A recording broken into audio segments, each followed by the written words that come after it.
Hay lugares que el tiempo no borra, que permanecen, aunque nadie quiera recordarlos, que respiran en la oscuridad aunque sus puertas estén selladas, aunque sus pasillos estén vacíos, aunque sus expedientes lleven décadas empolvándose en algún archivo que nadie revisará jamás. Yo los llamo lugares que se niegan a morir. Y Instituto Santa Brígida era exactamente eso. Antes de que les cuente lo que pasó dentro de esos muros, necesito que me prometan algo, que no van a cerrar este video a la mitad. No porque sea fácil escucharlo, sino porque lo que les voy a contar necesita ser escuchado hasta el final. Porque durante años, décadas incluso, nadie quiso hablar de lo que ocurrió en ese lugar. Los expedientes fueron sellados. Los testimonios ignorados. Las voces, silenciadas. Pero algunas historias no pueden callarse para siempre. Esta es una de ellas. Mi nombre no importa. Lo que importa es lo que descubrí. Y lo que estoy a punto de compartirles esta noche va a cambiar para siempre la forma en que ven el mundo que llamamos civilizado. Bienvenidos a Noctaria Ars. Corría el año 1964 cuando llegué por primera vez a la sierra entre Hidalgo y Puebla con la intención de contar una historia. Era periodista. Joven, ambiciosa, con esa clase de fe ciega en la verdad que solo tiene la gente que todavía no ha visto suficiente del mundo. Me habían encargado una nota menor. Un perfil institucional. Ve, habla con las monjas, toma algunas fotos, escribe algo bonito sobre la rehabilitación de enfermos mentales. Eso me dijeron. Lo que nadie me dijo es que Instituto Santa Brígida no era un hospital. Era una trampa con forma de edificio. Las personas del pueblo evitaban pasar frente al edificio después de las 8 de la noche. No por superstición solamente, sino porque aseguraban escuchar campanas aunque la capilla llevaba años cerrada. Los camioneros que cruzaban la carretera vieja hablaban de sombras observando desde las ventanas superiores incluso cuando el lugar oficialmente estaba vacío. El asilo sanatorio Instituto Santa Brígida se alzaba sobre una colina como si el terreno mismo lo empujara hacia arriba, como si la tierra debajo no quisiera tenerlo encima. Era un edificio inmenso, de ladrillos oscurecidos por décadas de humedad, con ventanas que parecían ojos cerrados a medias. El tipo de lugar que, cuando lo ves por primera vez desde el camino, te hace querer dar la vuelta y no mirar atrás. Debí haber escuchado ese instinto. Originalmente, Instituto Santa Brígida había sido construido como una fábrica de pan. Sí, así como lo escuchan. Un sitio donde se producía pan para abastecer a la región. Pero la historia tiene una forma retorcida de transformar las cosas. Lo que una vez fue un espacio de sustento se convirtió, con el paso de los años, en un sitio donde las almas eran devoradas. La Iglesia Católica Mexicana adquirió el edificio a principios de siglo y lo reconvirtió en lo que oficialmente se llamaba un centro de tratamiento y rehabilitación para enfermedades mentales. Bajo la administración de las Orden de Santa Brígida, Instituto Santa Brígida se convirtió en el hogar de cientos de personas que la sociedad prefería no ver. Personas con esquizofrenia, con depresión severa, con condiciones que en aquella época ni siquiera tenían nombre. Pero también, y esto es lo que nadie quería admitir, personas perfectamente cuerdas que simplemente no encajaban en el molde que la sociedad les exigía. Homosexuales. Mujeres rebeldes. Personas de color que se habían atrevido a levantar la voz. Familias enteras que querían deshacerse de algún pariente incómodo. Todo eso tenía cabida en Instituto Santa Brígida, siempre y cuando hubiera dinero de por medio o las conexiones correctas con la institución eclesiástica. Eso era Instituto Santa Brígida desde afuera, un edificio imponente, una institución respetada, una solución conveniente para los problemas que la gente decente no quería mirar de frente. Desde adentro era otra cosa completamente. No tardé mucho en conocerla. Era imposible no hacerlo. La Sor Jacinta era el tipo de presencia que llenaba los espacios antes de entrar en ellos. La gente la sentía antes de verla. Los pasillos se tensaban cuando ella caminaba por ellos. Los pacientes bajaban la vista. Los guardias se erguían. Incluso las otras hermanas parecían contener la respiración cuando ella pasaba cerca. Era una mujer de mediana edad, de espaldas rígidas y mirada de acero. Vestía siempre de negro, con su hábito impecable, su crucifijo al pecho, su regla de madera siempre a mano. No como símbolo, como herramienta. Dolores no era mala persona en el sentido simple de la palabra. Era algo más complicado que eso. Era alguien que había sufrido, que había cometido errores que no podía perdonarse, que había encontrado en la religión y en la autoridad una forma de construir un muro entre ella y su propia culpa. Y ese muro tenía un precio, lo pagaban todos los que estaban bajo su cargo. La primera vez que la vi, estaba de espaldas a mí, mirando por una ventana hacia el patio interior donde algunos pacientes caminaban en círculos bajo la vigilancia de un guardia. Cuando se giró, me miró de una forma que solo puedo describir como evaluadora. Como si en 2 segundos hubiera decidido exactamente qué clase de problema iba a representar yo para su institución. Usted es la periodista, dijo. No como pregunta. Sí, hermana. Vine a... Sé por qué vino, me interrumpió. Y le adelanto que Instituto Santa Brígida no necesita publicidad. Lo que necesita es paz. Paz para sanar a quienes están enfermos y paz para que el trabajo de Dios se haga sin interferencias. Esas fueron las primeras palabras que la Sor Jacinta me dirigió. Lo que no sabía en ese momento es que detrás de esa fachada de autoridad religiosa, de disciplina y fe, había un sistema de control que rayaba en la crueldad sistemática. Los castigos físicos eran comunes.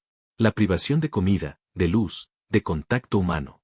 El cuarto de aislamiento, que los internos llamaban entre susurros simplemente el cuarto de cal, era la herramienta favorita de Dolores para mantener el orden.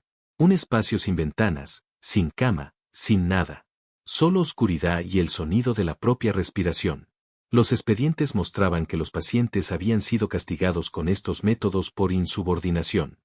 Pero cuando uno leía entre líneas, descubría que insubordinación significaba cosas como preguntar cuándo sería dado de alta, negarse a tomar medicamentos que los dejaban en un estado de sopor permanente, intentar escribir una carta a su familia. Dolores gobernaba Instituto Santa Brígida con la convicción de que la autoridad era inseparable de la disciplina y la disciplina inseparable del sufrimiento.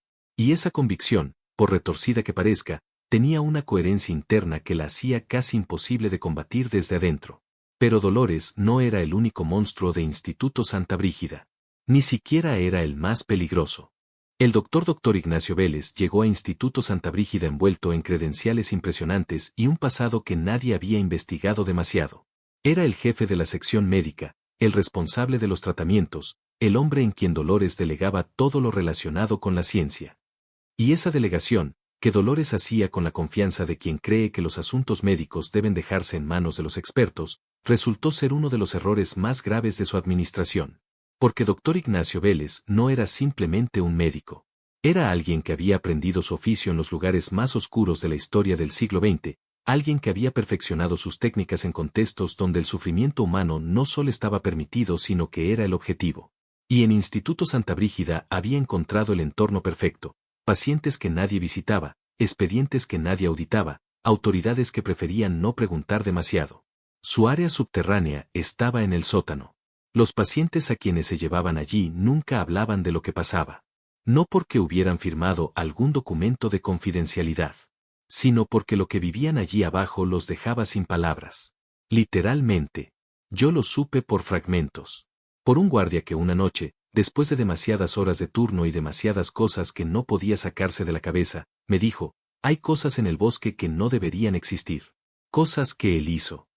Por una paciente que solo se llamaba a sí misma por su número de expediente, que dibujaba siempre la misma figura en los márgenes de los papeles que podía conseguir, una silueta deforme, casi humana pero no del todo, con piernas demasiado largas y cabeza inclinada a un ángulo imposible. Lo que Salazar hacía en ese área subterránea era experimentación. No el tipo de experimentación que aparece en los manuales médicos, no el tipo que tiene comités de ética y protocolos de seguridad. Era experimentación del tipo que solo ocurre cuando alguien ha llegado a la conclusión de que ciertos seres humanos no merecen ser tratados como tales. Modificaciones. Mutaciones inducidas. Procedimientos que mezclaban farmacología, cirugía y algo que no tengo otro nombre para describir más que locura científica. Los archivos que conseguí ver, que no debí ver, que nadie debió ver, describían experimentos diseñados para alterar el umbral del dolor, para estudiar la descomposición neurológica acelerada, para probar qué pasaba cuando se combinaban sustancias que ningún protocolo en el mundo había pensado combinar en un ser humano. Los bosques alrededor de Instituto Santa Brígida eran el escenario de otra parte de su trabajo. Había algo allá afuera. Algo que los guardias que hacían rondas nocturnas describían en voz muy baja como los perdidos. Criaturas que habían sido humanas en algún momento, que quizás todavía lo eran en algún lugar profundo de su conciencia, pero que ya no lo parecían. Que se movían entre los árboles cuando caía la noche y que los guardias tenían instrucciones explícitas de no perseguir. Ignacio Vélez les había dado a esas personas deformadas un propósito dentro de su sistema. Las alimentaba. Las estudiaba. Las usaba como evidencia de sus teorías sobre la adaptación humana al estrés extremo.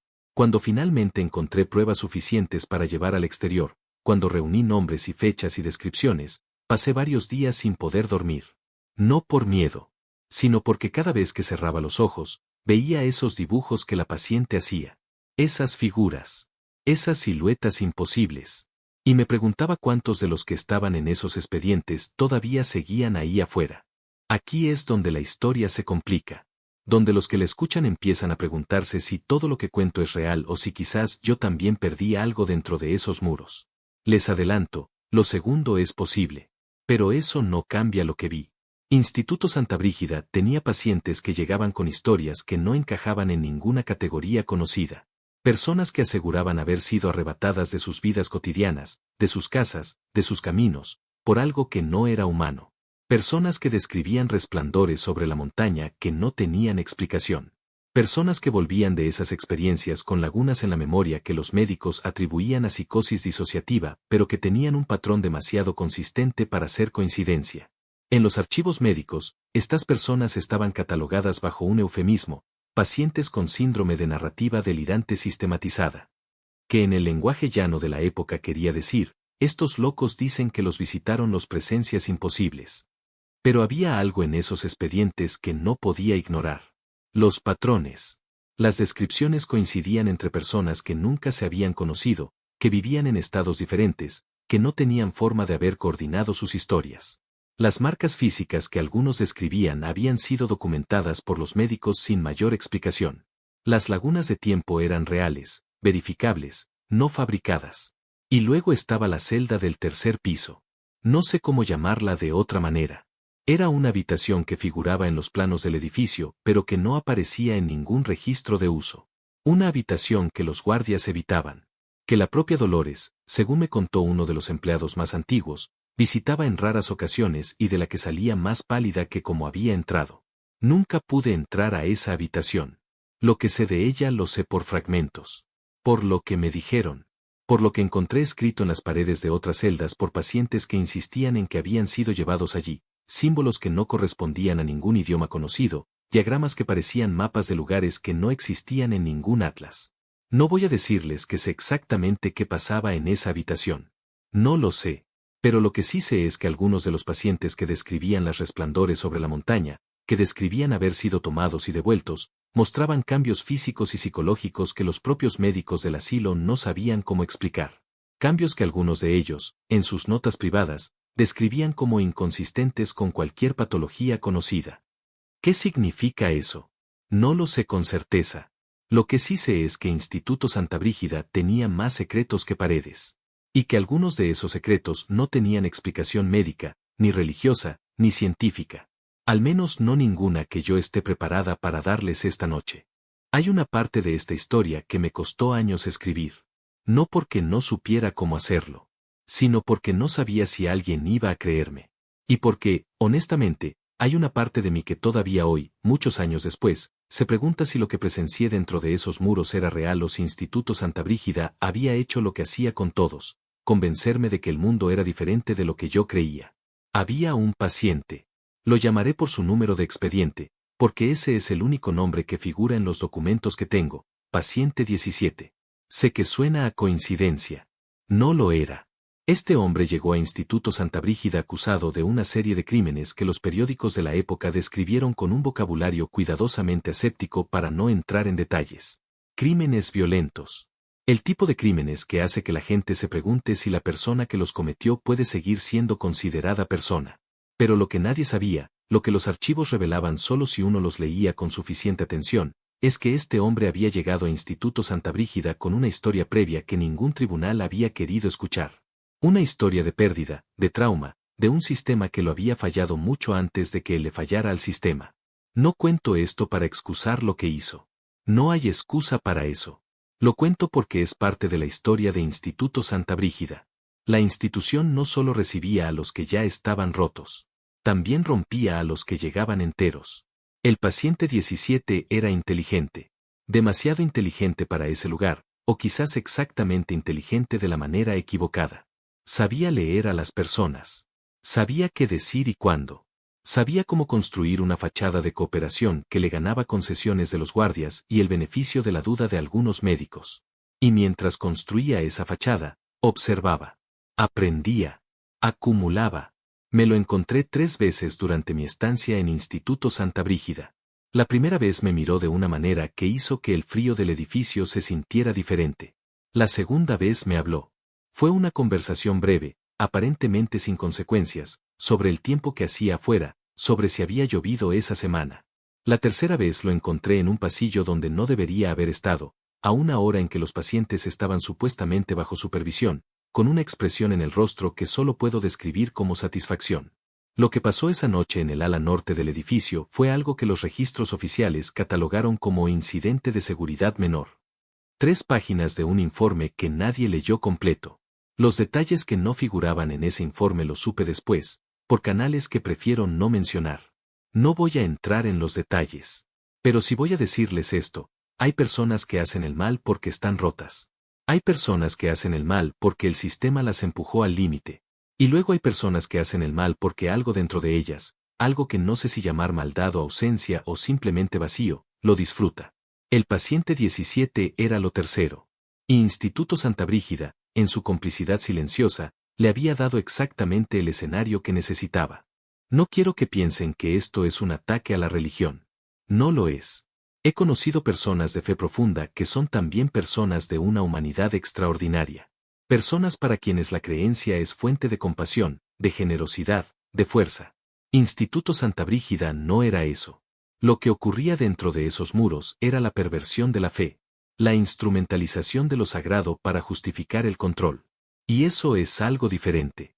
Algo que no pertenece a ninguna tradición religiosa honesta, aunque use su vocabulario y sus símbolos. La Sor Jacinta lo creía con sinceridad. Ese es quizás el detalle más perturbador de toda la historia. No era hipócrita en el sentido cínico de la palabra.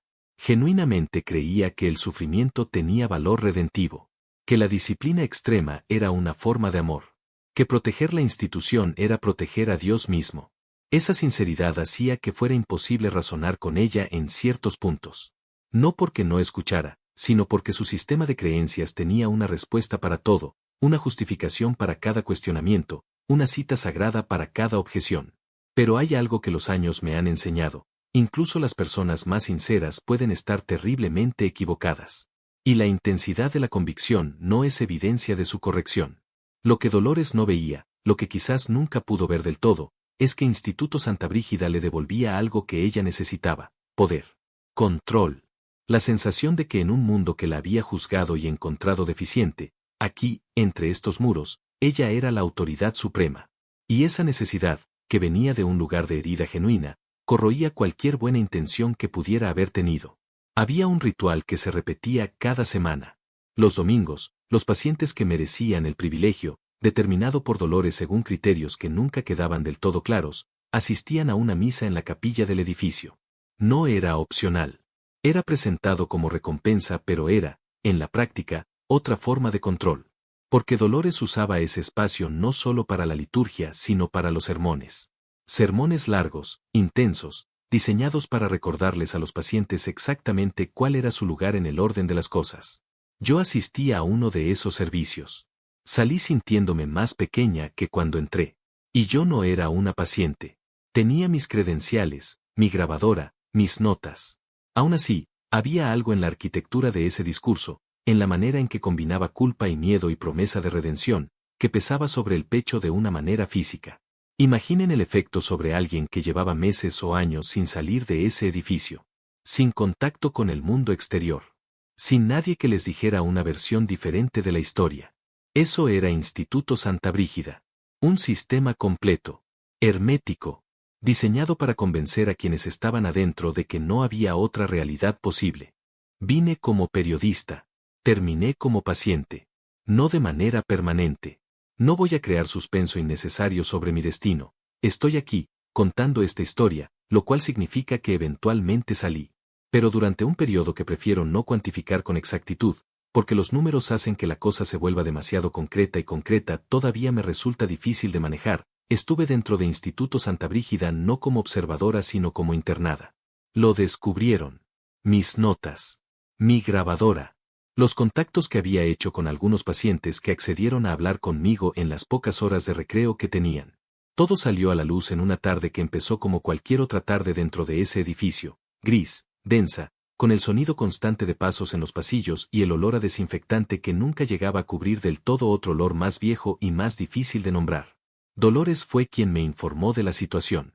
Con una calma que, mirando hacia atrás, fue más aterradora que cualquier amenaza explícita. Le hemos preparado una habitación, me dijo. Creemos que necesita descanso. Y reflexión. Intenté protestar. Expliqué quién era, con quién trabajaba, que había personas fuera que sabían dónde estaba. Dolores escuchó todo con esa expresión suya de paciencia infinita que en realidad era desprecio perfectamente contenido. El mundo exterior también necesita descansar a veces, respondió. De ciertas voces perturbadoras. Mi habitación era pequeña. Una ventana con barrotes que daba a un muro de ladrillo. Una cama con un colchón que había visto demasiados años. Una silla. Una mesa sin nada sobre ella. La puerta se cerraba desde afuera. Los primeros días fueron los más difíciles, no por las condiciones físicas, que eran austeras pero soportables, sino por la desorientación. Dentro de Instituto Santa Brígida, el tiempo se disolvía. No había manera confiable de saber qué hora era. La comida llegaba en intervalos irregulares. La luz artificial nunca cambiaba de intensidad. Era como existir en un paréntesis del tiempo real, en un espacio donde las reglas normales de la existencia no aplicaban. Entendí entonces, de una manera que no había podido entender como observadora, lo que les pasaba a los pacientes. Como el aislamiento no era solo físico sino epistemológico. Te separaba no solo de las personas sino de la posibilidad de verificar tu propia percepción de la realidad. ¿Cuánto tiempo llevaba allí? ¿Estaba respondiendo las cosas de manera racional o el encierro ya había empezado a deformar mi perspectiva? ¿Las cosas que recordaba haber visto eran reales o eran construcciones de una mente bajo estrés? Esas preguntas son las más peligrosas que existen, porque no tienen respuesta confiable desde adentro. Necesitas un exterior para verificar el interior. Instituto Santa Brígida te quitaba el exterior. Había una enfermera que hacía el turno nocturno. No voy a darle un nombre porque todavía creo que vive y no sé si lo que hizo la pondría en riesgo. Pasaba por mi puerta a una hora determinada y golpeaba 2 veces. Solo 2 golpes. Eso era todo. Pero era suficiente para recordarme que había alguien del otro lado. Que no estaba completamente sola en ese edificio. Que existía alguien que sabía que yo estaba ahí y que no lo consideraba correcto. Esos 2 golpes me mantuvieron entera cuando todo lo demás intentaba convencerme de que había perdido el hilo. Hay una conversación que tuve durante mi tiempo como paciente que no he podido olvidar. La tuve con una mujer a quien llamaré Marta, porque ese no es su nombre real, pero era el nombre que ella misma se había asignado dentro del asilo. Marta llevaba 5 años en Instituto Santa Brígida. Había entrado en un estado que los expedientes describían como episodio psicótico severo. Con el tiempo, y según los propios médicos del lugar, había estabilizado. Pero nadie la daba de alta. Porque Marta sabía cosas. Había estado en Instituto Santa Brígida suficiente tiempo como para haber visto demasiado. Y en ese tipo de instituciones, el saber demasiado es una condena más larga que cualquier diagnóstico. Marta me buscó. No sé cómo supo quién era yo o por qué creía que podía confiar en mí. Pero una tarde, en el patio, se sentó a mi lado como si fuera a hablar del clima y me dijo, sin mirarme: lo que está pasando en el sótano no es medicina. ¿Qué es?, pregunté. Es el mismo error que hemos cometido siempre, respondió. Creer que podemos mejorar lo que ya somos. Que si empujamos lo suficiente, si experimentamos lo suficiente, vamos a encontrar una versión de nosotros mismos que no tenga las partes que nos dan miedo. Hizo una pausa. Lo que encuentran en cambio, continuó, es que esas partes son las que nos mantienen vivos. No sé qué significaba exactamente eso. Marta tenía una manera de hablar que era simultáneamente muy concreta y muy abstracta. Pero en el contexto de lo que yo había visto en ese lugar, en el contexto de lo que Salazar hacía en su área subterránea, en el contexto de lo que vagaba por los bosques, la idea tenía un peso particular. Instituto Santa Brígida no era solo un lugar de sufrimiento. Era un área subterránea. No en el sentido de las batas blancas y los tubos de ensayo, aunque también era eso, sino en un sentido más amplio, un espacio donde se experimentaba con los límites de lo humano. ¿Hasta dónde podía llegar el control antes de que se quebrara?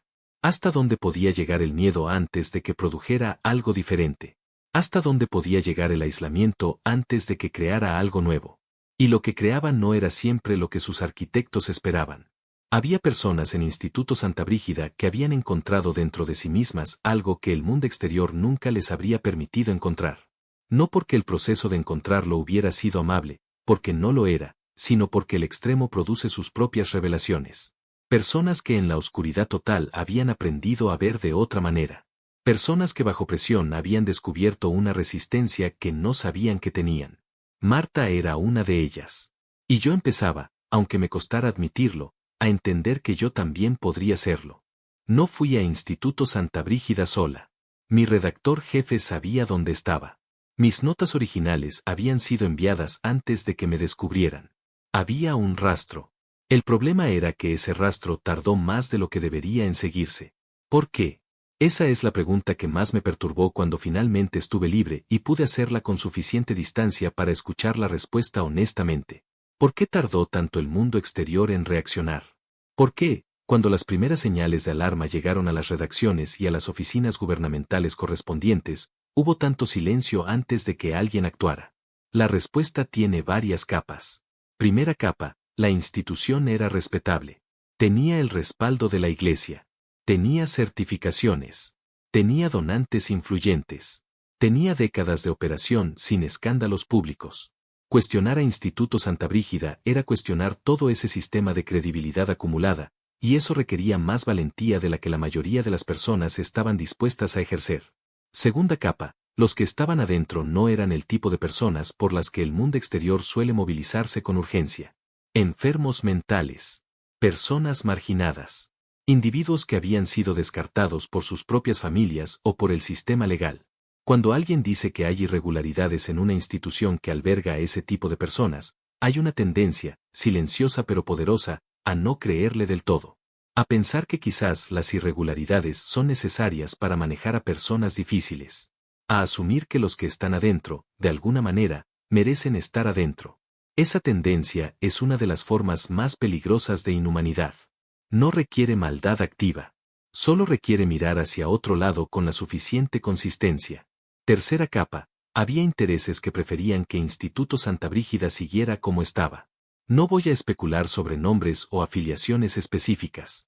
Pero cuando finalmente llegaron las investigaciones, cuando se abrieron los archivos y se revisaron los contratos y se trazaron los flujos de dinero, quedó claro que Instituto Santa Brígida era un nodo en una red más amplia. Que ciertos experimentos interesaban a ciertos actores que prefería el anonimato. Que ciertos pacientes habían sido transferidos a Instituto Santa Brígida desde otras instituciones de manera que no quedaba del todo clara en los registros. El exterior no quería saber porque saber hubiera implicado actuar. Y actuar hubiera implicado admitir complicidad. Ese mecanismo no es exclusivo de Instituto Santa Brígida. Es uno de los mecanismos más consistentes de la historia humana. Y reconocerlo, aunque duela, es la única manera de no repetirlo. Eventualmente, salí. No voy a dramatizar el proceso porque hay cosas que se describen mejor en silencio. Diré solo esto, hubo personas que arriesgaron algo para que yo pudiera salir. Personas dentro del sistema que, a su manera discreta y limitada, eligieron hacer lo correcto aunque eso significara ir en contra de una institución que les daba sustento. La enfermera de los 2 golpes. Un guardia que se equivocó estratégicamente al dejar una puerta entreabierta. Una monja joven que miró hacia otro lado en el momento preciso. No fueron heroínas de película. No hicieron grandes gestos ni pronunciaron discursos. Solo encontraron, en el espacio pequeñísimo de lo que podían hacer, la manera de inclinar la balanza un poco. A veces eso es suficiente. Lo que pasó después con Instituto Santa Brígida es materia de registro histórico, aunque un registro que no aparece en los libros de texto y que requiere saber exactamente dónde buscar para encontrarlo. Las investigaciones llegaron, aunque lentas. Los expedientes fueron revisados, aunque no todos. Algunos de los que tenían responsabilidad en lo que ocurrió allí enfrentaron consecuencias, aunque no todas las que deberían haber enfrentado. Instituto Santa Brígida cerró sus puertas. El edificio fue primero abandonado, luego demolido, luego reemplazado por otra cosa que prefiero no describir porque la ironía es demasiado afilada para este momento de la historia. ¿Qué pasó con los pacientes? Esa es la pregunta que más me quita el sueño. La respuesta honesta es que no lo sé del todo. Algunos fueron transferidos a otras instituciones. Algunos, los que tenían familia que aceptó recibirlos, volvieron a sus hogares. Algunos, los que habían estado tanto tiempo adentro que afuera ya no tenía sentido para ellos, simplemente, se perdieron. En el espacio entre Instituto Santa Brígida y el mundo real, en ese territorio sin nombre donde caen las personas que el sistema primero destruye y luego abandona. Marta salió. La encontré una vez, años después, en una ciudad diferente. Trabajaba en una biblioteca. Me reconoció antes de que yo la reconociera a ella. Me miró y dijo, «¿Sobreviviste?» «Sobreviví», confirmé. «¿Escribiste la historia?» «La estoy escribiendo», respondí. Asintió. Como si eso fuera suficiente. Como si el hecho de que la historia se contara, aunque tarde, aunque incompleta, aunque con más preguntas que respuestas, fuera ya una forma de justicia. Quizás lo sea. Me han preguntado muchas veces, a lo largo de los años, que aprendí de Instituto Santa Brígida. Que saqué de esa experiencia más allá del trauma y las pesadillas que a veces todavía me visitan en las noches de lluvia, cuando el viento golpea las ventanas de una manera particular. La respuesta que doy en público es una. La respuesta real es otra. La respuesta pública, aprendí sobre la importancia del control institucional, sobre la necesidad de que las instituciones de cuidado sean supervisadas por alguien con independencia real, sobre cómo la burocratización del sufrimiento produce monstruos que nadie planificó pero que todos alimentaron. Esa respuesta es verdadera, pero es incompleta. La respuesta real, aprendí que la línea entre el que está adentro y el que está afuera es mucho más delgada de lo que queremos creer. Que la diferencia entre la persona que termina encerrada en Instituto Santa Brígida y la persona que pasa frente al edificio sin siquiera mirarlo no siempre es la que pensamos.